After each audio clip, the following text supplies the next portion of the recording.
Cette semaine, on commence notre série sur comment avoir des conversations percutantes.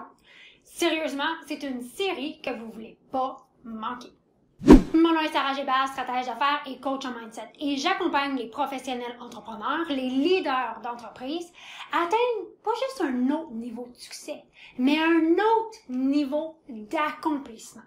Donc si ça c'est vous, assurez-vous de vous abonner à la chaîne et cliquez sur la petite cloche. De cette façon, vous allez être avisé à chaque fois qu'on publie une nouvelle capsule. Donc premièrement, qu'est-ce que ça veut dire avoir des conversations percutantes?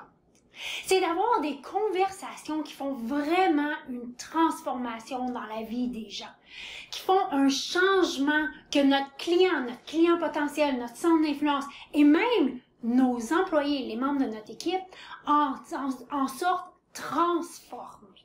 On rentre vraiment dans un ère où les soft skills, l'humain au centre de nos affaires revient grandement et à mon opinion, il est grand temps. Donc, la semaine passée, je vous ai parlé de, pour amener notre business à un autre niveau, il faut amener premièrement notre mindset, notre état d'esprit à un autre niveau. Et après ça, la business, elle va suivre. C'est pas l'inverse.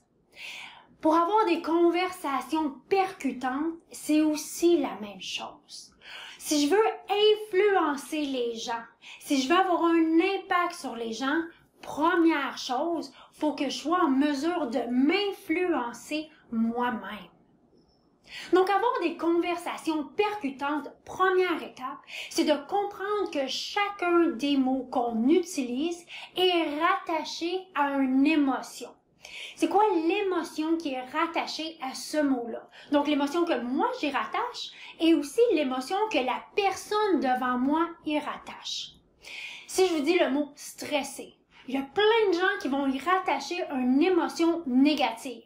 Jusqu'à temps que je donne une conférence, un atelier sur le pouvoir des mots et qu'une personne dans la salle me dise « Ben non, Sarah, dis-moi, c'est quelque chose de positif. » Donc, première étape pour avoir des conversations percutantes, c'est de comprendre les mots qu'on utilise ont une émotion qui est rattachée à ça.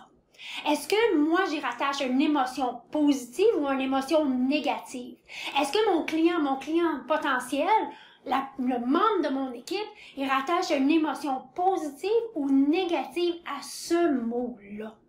Vous allez voir, comme coup qu'on commence à avoir ce déclic-là de voir, OK, attends une minute, là. Moi, ce mot-là, j'y rattache une émotion positive, mais la personne devant moi, elle n'a pas l'air d'y rattacher une émotion positive. Déjà là, ça vient de changer le sens de ma conversation. Parce que si j'y rattache un mot que la personne perçoit négatif, l'influence, l'impact que je vais avoir va être complètement différent. Donc, cette semaine, je vous invite à porter attention. Les mots que vous utilisez, est-ce qu'il y a une émotion positive ou négative? Testez avec des gens autour de vous, que ce soit un client potentiel, un membre de votre famille. Tu sais, notre famille puis nos amis, là, on les aime beaucoup, mais c'est un super beau laboratoire humain avec lequel on peut aller jouer. Regardez les mots que vous utilisez, que pour vous, comment ça résonne à l'intérieur de vous? Est-ce que vous vous dites tout le temps, oh, je suis occupée, qui fait que ça me fait une émotion négative, qui fait que je suis tout le temps occupée à être occupée? Quel mot est-ce que vous utilisez sur une base régulière, puis quelle émotion que vous le rattachez? Après ça, portez attention les gens autour de vous, quels mots qu'ils utilisent et quelle émotion est-ce que vous y rattachez? Et vous allez voir, déjà là, on est capable de faire un lien entre le mot qui est utilisé et l'action qui est prise par la suite. Puis, la non-action est aussi une action. Donc, c'est simple cette semaine. Portez attention. Les mots que vous utilisez, les mots qui sont utilisés autour de vous, quelles émotions qui y sont rattachées. Et vous allez voir, quand vous allez commencer à porter attention, vous allez voir pourquoi que les gens agissent d'une certaine façon, pourquoi aussi vous agissez d'une certaine façon. Donc, cette semaine, c'est simple. Portez attention, connectez les mots avec les émotions. J'espère que vous avez aimé cette capsule. Si vous lui avez aimé, donnez-lui un petit thumbs up ou partagez-le avec quelqu'un d'autre qui cherche à avoir une plus grande impact, une plus grande influence, qui veut aussi avoir des conversations percutantes pour faire une différence dans le monde.